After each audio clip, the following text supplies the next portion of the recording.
मित्रांनो, तुमचं पुन्हा एकदा GB स्टोरी टेलर या यूट्यूब चॅनलवर स्वागत आहे। आजच्या आपल्या गोष्टीचं नाव आहे गुड लक चार्म, लेखक RK। पण गोष्ट सुरू करण्याआधी जर कोणी या चॅनलवर पहिल्यांदाच आलेले असाल तर त्यांनी ह्या चॅनलला सबस्क्राईब करायला विसरू नका। चला तर मग अजिबात वेळ न घालवता गोष्टीला सुरुवात करूया।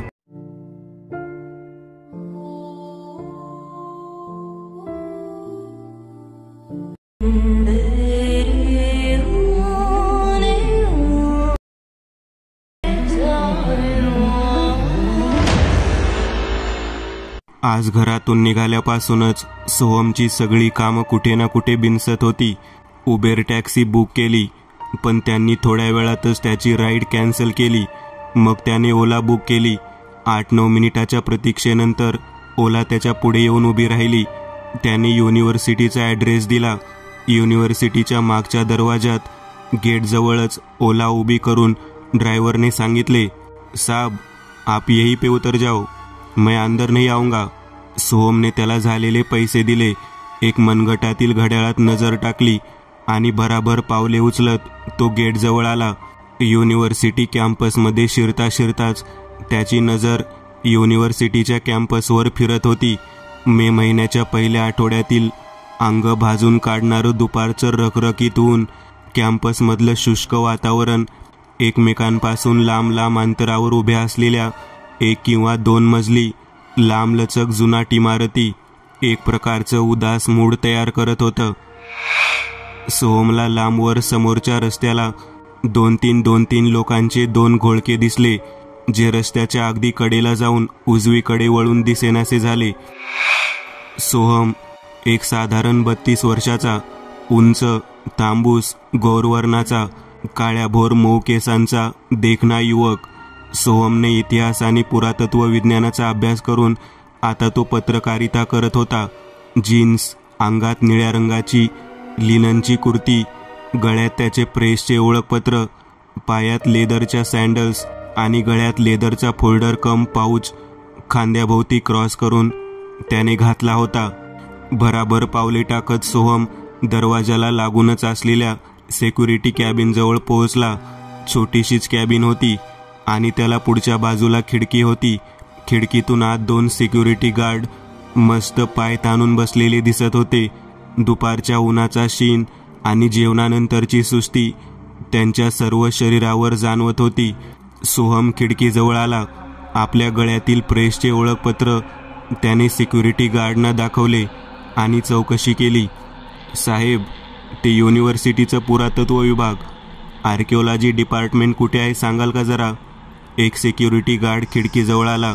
त्याने सोहमच्या गळ्यातील ओळखपत्र लांबूनच वाचले आणि बोलला, तुम्ही इथून सरळ जा आणि मग डावीकडे वळा। सरळ चालत जा। त्या डाव्या रस्त्याच्या अगदी शेवटी जी तुम्हाला एक बिल्डिंग दिसेल ना, जराशी जुनी तुटकी आहे, तीच बघा तुमची ती बिल्डिंग। सोहमने हसून त्यांना थँक्यू म्हटले आणि आपला रस्ता पकडला। आतमध्ये जो दुसरा सिक्युरिटी गार्ड बसला होता तो जरा आश्चर्यानेच पहिल्याकडे बघत बोलला, हे साहेब आज कुठे इकडे आले? तसं कालपासून सुट्ट्या लागल्या आणि आज ती शिक्षक आणि कर्मचाऱ्यांची मीटिंग आहे नाही, सगळे त्या युनिव्हर्सिटीच्या दुसऱ्या टोकाला गेले असतील आणि नंतर फुकटचा नाश्ता पाणी पण आहे म्हणे। पहिला गार्ड परत पाय ताणून खुर्चीत बसता आपल्या जोडीदाराला म्हणाला, अरे हो, थोड्या वेळाने तू जाऊन आपल्यासाठी पण घेऊन ये थोडा नाश्ता, का मी जाऊ? भराभर चालत जाणाऱ्या सोहमच्या कानावर त्यांच्या संभाषणातील पहिली काही वाक्य पडली आणि नंतर त्यांचे शब्द हळूहळू धुसर होत गेले। सोहम तापलेल्या डांबरी रस्त्यावर भरभर पावले उचलून चालू लागला। त्याची नजर मात्र दोन्ही बाजूला कुतूहलाने कॅम्पसचे निरीक्षण करत होती। आपल्या पावलांचा वेग वाढवत त्याने मनगटातील घड्याळाकडे परत बघितले। घड्याळात 3:30 होत आले होते। त्याने स्वतःशीच काहीतरी बोलल्यासारखे केले आणि मान हलवली। तो आता रस्त्याच्या डाव्या बाजूला वळला। इथला डांबरी रस्ता जरा अजून छोटा होता। रस्त्याच्या दोन्ही बाजूला उंच झाडे होती आणि आजूबाजूला छोटी सुकलेली झुडपे। मध्येच एखाद दुसरा कुठला तरी पक्षी जोरात ओरडत होता। आणि त्या झाडांच्या वर उलटी लटकलेली वटवागळे पंखांच्या फडफडाटाचा काहीतरी विचित्र आवाज पण करत होती. निर्मनुष्य वातावरणात एक उदासीनता भरून राहिली होती. सोहमचे लक्ष एका इमारतीच्या बाजूला उभ्या केलेल्या 2 जुन्या गाड्यांकडे गेले. जुन्या म्हणजे फारच पुरातन वाटत होत्या त्या गाड्या. एक मोडकी तोडकी जीप होती आणि एक जेमतेम कुठेतरी थोडीफार रंगवलेली पांढऱ्या रंगाची ॲम्बेसेडर. दोन्ही गाड्या गंजून गेल्या होत्या. दरवाजे निखळले होते आणि पूर्णपणे धुळीने भरलेल्या होत्या. ॲम्बेसेडर कारच्या एका दरवाजावर काही व्रात्य मुलांनी स्प्रे पेंटनी मोठ्या अक्षरात घोस्ट असे लिहिले होते. जीपवर ब्लडी रेड रंगामध्ये एक रडकी इमोजी रंगवली होती. हे सगळं डोळ्यात आणि मनात साठवतच सोहम पुरातत्व विभाग म्हणजेच आर्किओलॉजी डिपार्टमेंटच्या इमारतीजवळ पोहोचला. सोहमने बाहेरूनच एक नजर इमारतीवर फिरवली. खरंच इतर इमारतींच्या मानाने ही जरा जास्त जुनाट वाटत होती. लांब लचक पसरलेली 2 मजली इमारत होती ती. तिला नजरेत साठवतच सोहम इमारतीच्या आत शिरला. एक छोटा कॉरिडॉर पास केल्यावर त्याला रिसेप्शन एरिया दिसली. एरिया चौकोनी आणि बऱ्यापैकी मोठी होती. त्यात एक जुनाट सोफा आणि 4 खुर्च्या मांडून ठेवल्या होत्या. मध्ये एक लाकडी सेंटर टेबल ठेवले होते. ते जुनाट फर्निचर आतमधल्या जुनाट वातावरणाला अगदी शोभून दिसत होते. भिंतीचा रंग निघाला होता. फोपडे पडले होते. उंच सिलिंगवर जुने पंखे घरघर आवाज करत हळूहळू फिरत होते आणि धुळीची पूट चढलेल्या ट्यूबलाईटमुळे दबका कोंदट प्रकाश पसरला होता. सोहम बिल्डिंगच्या आत शिरून त्याने कॉरिडॉरमध्ये 4-5 पावले टाकली असतील नसतील तेवढ्यात त्याला रिसेप्शनच्या बाजूने एक ठेंगणी जाडसर आकृती धावत येताना दिसली. पांढरी पॅन्ट आणि पांढरा हाफ शर्ट घातलेले त्या माणसाने गळ्यात युनिव्हर्सिटीचे ओळखपत्र अडकवले होते. आपली जड पावले आपटत येताना त्याने सोहमकडे पाहून विचारले, तुम्ही मिस्टर सोहम आहात का? या तुमचीच वाट बघत होतो मी. सोहमने हसूनच विचारले, हॅलो सर, गुड आफ्टरनून. आपण मिस्टर राव का? डॉक्टर रघुवंशींनी मला आपल्याला भेटायला सांगितले आहे. रावने सोहमशी शेक हँड करत सांगितले, हो मी राव, इथूनचा सिनियर अटेंडंट. तुमचीच वाट पाहत तिथे थांबलो होतो कधीचा. सोहमला उशीर झाल्याबद्दल मनापासून वाईट वाटत होते. तो वक्तशीरपणाबद्दल खरंच काटेकोर होता. त्याने अगदी जेन्युइन दिलगिरी व्यक्त करत सांगितले, सॉरी राव सर, आज ट्रॅफिकमुळे खूपच उशीर झाला. 2:30 वाजता पोहोचणार होतो. बघा ना, आता जवळजवळ 3:30 झाले. I am extremely sorry. रावने जरासे हसत त्याच्या खांद्यावर थोपटत त्याला सांगितले, अरे असं काही नाही. त्याचं काय आहे, आज सेमिस्टरचा शेवटचा दिवस आहे आणि टीचिंग आणि नॉन टीचिंग स्टाफची मीटिंग आहे. नंतर चहा फराळ वगैरे. मी आपला विचार करत होतो की मला तिथे जायला मिळणार आहे की नाही. ओहो, तुम्हाला मीटिंगला जायचे आहे तर आता काय करूया? सोहम एक क्षण विचारात पडला. आपल्यामुळे मिस्टर रावांची खोटी होता कामा नये असे त्याला वाटत होते. सर, असं केलं तर मला साधारण 1.5-1 तास तर नक्कीच लागेल कामाला. तुम्ही मला रूम ओपन करून द्या. मी काम करत बसतो. तोपर्यंत तुम्ही तुमची मीटिंग अटेंड करून या. ठीक आहे ना? रावांच्या चेहऱ्यावर एक मंद हास्य पसरले. ते अगदी एका क्षणात सोहमला बोलले, चालेल, मी पण अगदी हेच सांगणार होतो. आणि हे बोलत असतानाच त्यांनी एक मोठी चावी सोहमच्या हातात कोंबली. ही हॉलच्या मेन डोअरची चावी आहे. आतमध्ये सगळे उघडच ठेवलं आहे.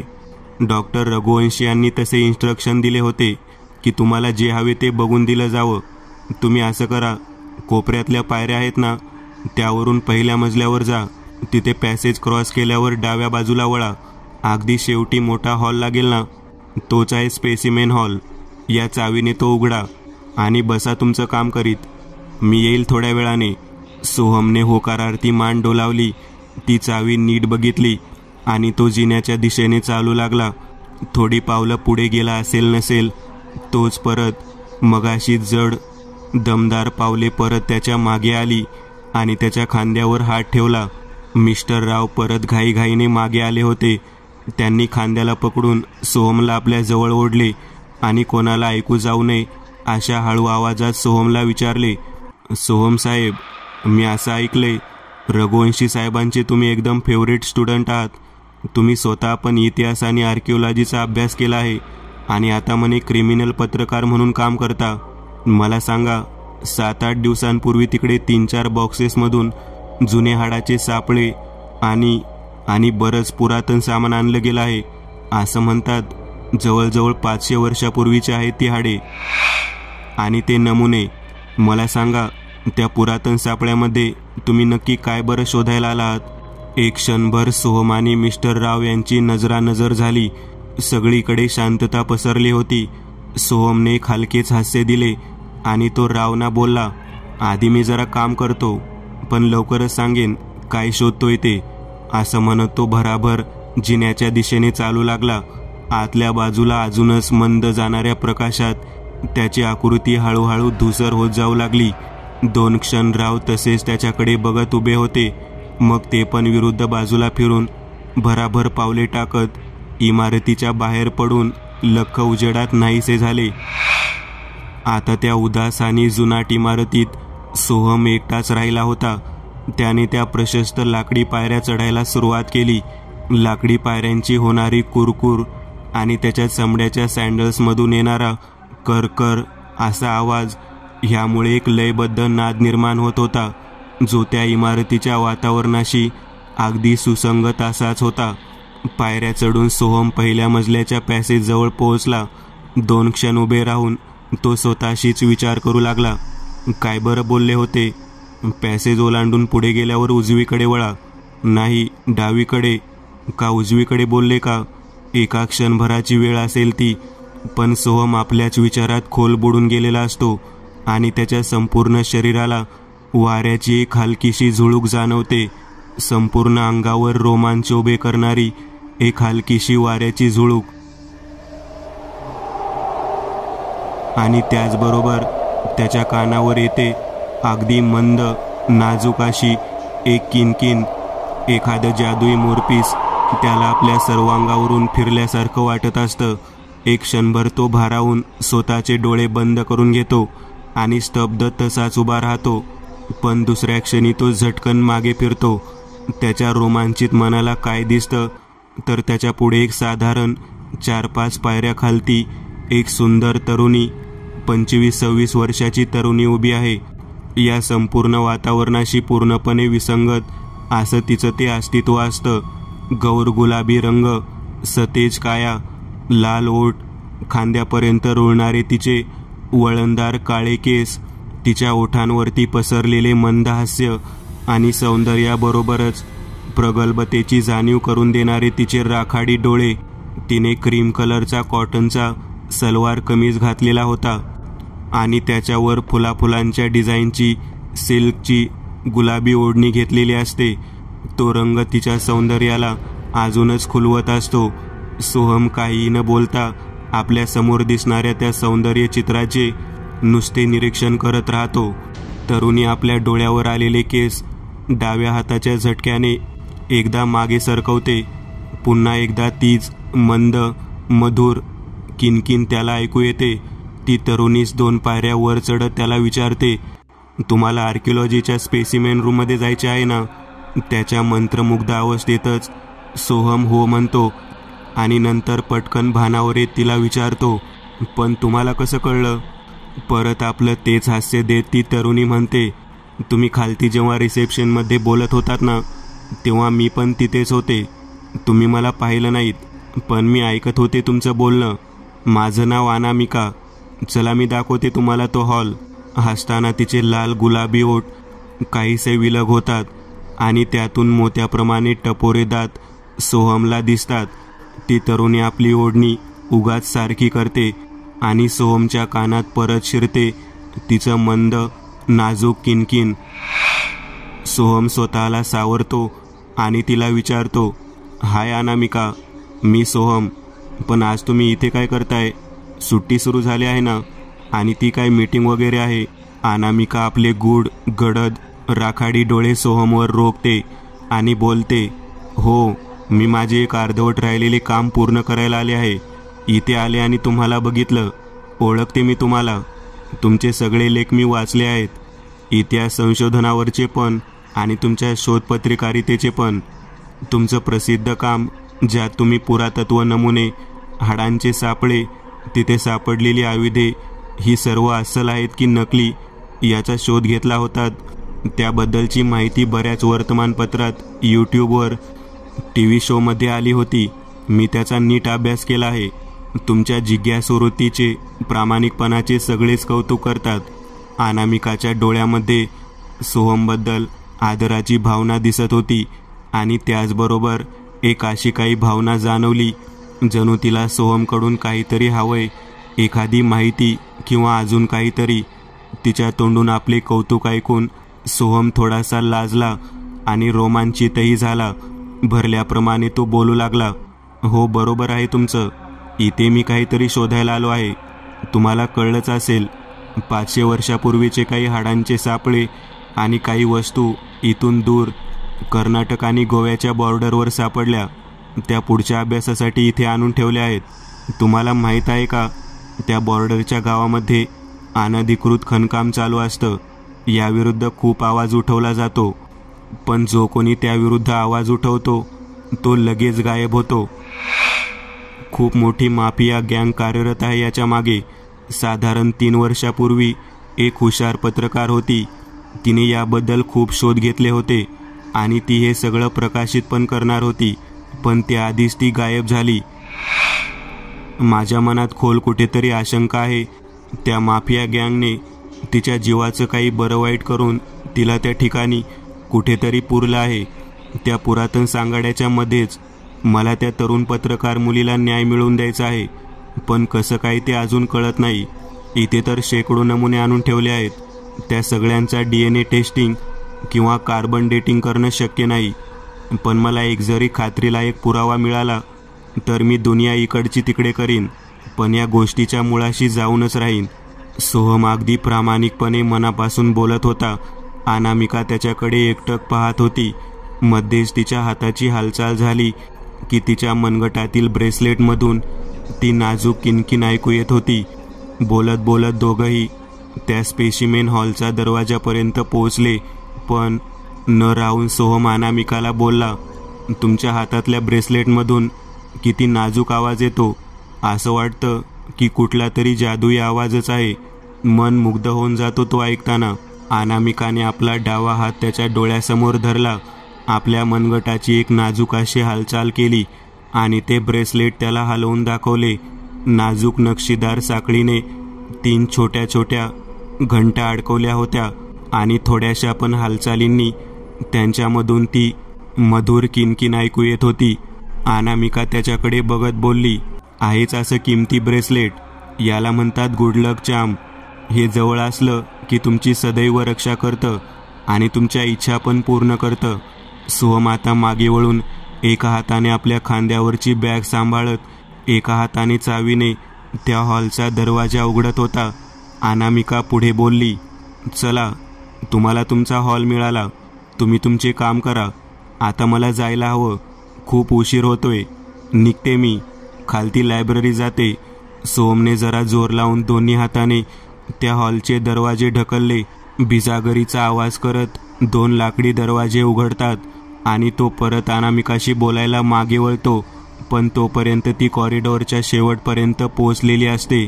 दिसत असते फक्त तिची गुलाबी ओढणी. तिकडून वळताना तो ओरडूनच सांगतो, माझं काम झालं की मी खालती येतो. आपण भेटू तिथे आणि नंतर चहा प्यायला जाऊ.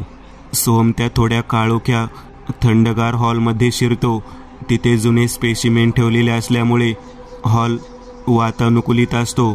तो थंडपणा आणि तेथील वातावरण सोहमच्या अंगावर एक शिरशिरी आणते. खूप लांबलचक हॉल असतो तो. त्याच्या एका टोकापासून दुसऱ्या टोकापर्यंत टेबल ठेवलेली असतात आणि त्याच्यावर असतात वेगवेगळ्या आकाराच्या लाकडी पेट्या. काही पेट्या जमिनीवर पण ठेवलेल्या असतात. भिंतीवरच्या काचेच्या कपाटामध्ये जुने पुरातत्व विभागाचे नमुने असतात. त्यात काही सांगाडे पण असतात, तर काही जुनी आयुधे, आभूषणे, भांडीकुंडी असेच काही बाई नीट रचून ठेवलेले असते. त्या सगळ्या पेट्या व सगळ्या नमुन्यांना कागदाचे टॅग लावलेले असतात. त्यावर काही नंबर असतात. किंवा काही कोड लिहिलेला असतो. सोहम हळूहळू एक एक टॅग वाचत पुढे पुढे सरकत असतो आणि तेवढ्यात त्याला पळत पळत जोरदार दमदार पावले टाकत कोणीतरी येत असल्याचे जाणवते. चमकून तो दरवाजाकडे बघतो तर रावसाहेब धापा टाकत रूममध्ये शिरत असतात. सोहम तिथूनच ओरडून विचारतो, तुम्ही मीटिंगला नाही गेलात? नाही हो, विचार केला आधी थोडा वेळ, तुम्हाला मदत करतो मग जातो. जर का प्रोफेसर साहेबांना मी इथून लगेच निघून गेल्याचे कळले तर चांगलीच क्लास घेतली माझी. चला थोडी तुमची मदत करतो. बरं बरं, थँक्यू सर. चला बघूया आपण. एक सांगा, तुम्हाला ती मुलगी दिसली का खालती? लायब्ररीत जाऊन बसणार होती काम झाल्यावर. मी पण लायब्ररीत जाणार आहे काम झाल्यावर. या तुम्ही पण, सोबतच चहा प्यायला जाऊ. राव जरा आश्चर्याने सोहमकडे बघतात. मुलगी? कुठली मुलगी? मला तर कोणी नाही दिसली. मी तिथून जेमतेम बाहेर पडलो नाही तर परत आलो आणि सकाळपासून मी इथेच बसलो आहे. मुलगी काय, एक साधं पाखरू पण फिरलं नाही इथे आज. आणि या इमारतीत लायब्ररी आहे कुठे? जागा कुठे आहे पुस्तक ठेवायला? हे सगळे सांगाडेच भरले तिथे. सोहम मोठ्या डोळ्यांनी हे सगळं ऐकत असतो. तेवढ्यात राव त्याला बोलवतात. हे बघा, इथे इथे या. हे 3 बॉक्स बघा, हे कामाचे आहेत तुमच्या. सोहम बॅगेतून हातमोजे काढून आपल्या हातात घालतो आणि येऊन एक बॉक्स उघडतो आणि त्यामधले नमुने सांगाडे हळुवारपणे बाहेर काढून बघू लागतो. तो रावला पण हातमोज्यांची एक जोडी काढून देतो. राव पण आपल्या हातात हातमोजे घालतात आणि दुसरा बॉक्स उघडून हळूहळू आतले नमुने बाहेर काढू लागतात. जेमतेम 2 मिनिट जातात आणि सोहमच्या कानावर तीच मंद किनकिन परत येते. त्याच्या अंगावर रोमांच उभा राहतो. सगळे आवाज बंद होतात आणि त्याच्या कानात फक्त ती मंद किनकिन घुमत राहते. तो त्या आवाजाच्या दिशेने चालू लागतो. त्याची नजर रावच्या हातातल्या सॅम्पलवर पडते.